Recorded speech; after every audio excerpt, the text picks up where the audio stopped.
এই অঙ্কতে বলা হচ্ছে 18টি দ্রব্যের ক্রয় মূল্য 12টি দ্রব্যের বিক্রয় মূল্যের সমান হলে লাভের হার কত? Option A 40%, option B 50%, option C 60%, option D 33.5%। তো প্রশ্নটা যদি আমরা ভালো করে লক্ষ্য করি তাহলে হচ্ছে 18টি দ্রব্যের ক্রয় মূল্য, অর্থাৎ 18টি দ্রব্য যে টাকায় কিনেছে সেই টাকাটা আবার 12টি দ্রব্যের বিক্রয় মূল্যের সমান। তাহলে 12টা দ্রব্য বিক্রয় করলে সেই টাকাটা চলে আসে। অর্থাৎ 18টা দ্রব্য কিনতে যে টাকা খরচ হয়, 12টা দ্রব্য কিনতে 12টা দ্রব্য বিক্রি করলে সেই টাকা চলে আসে।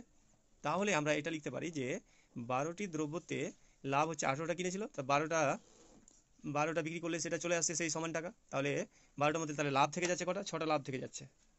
মানে 18টা কিনেছিল, তাহলে 12টা বিক্রি করলেই সেই দাম চলে এলো, তাহলে 6টা লাভ থেকে যাচ্ছে। তাহলে 12টার মধ্যে লাভ হচ্ছে 6টা। এর শতকরা পার্সেন্টেজ মানে শতকরা লাভ চেয়েছে, তাহলে আমরা 100 দিয়ে গুণ করবো। তাহলে 6 দিয়ে 12কে কাটলে 2, আর 2 দিয়ে যদি আমরা 100কে কাটি তাহলে হচ্ছে 50।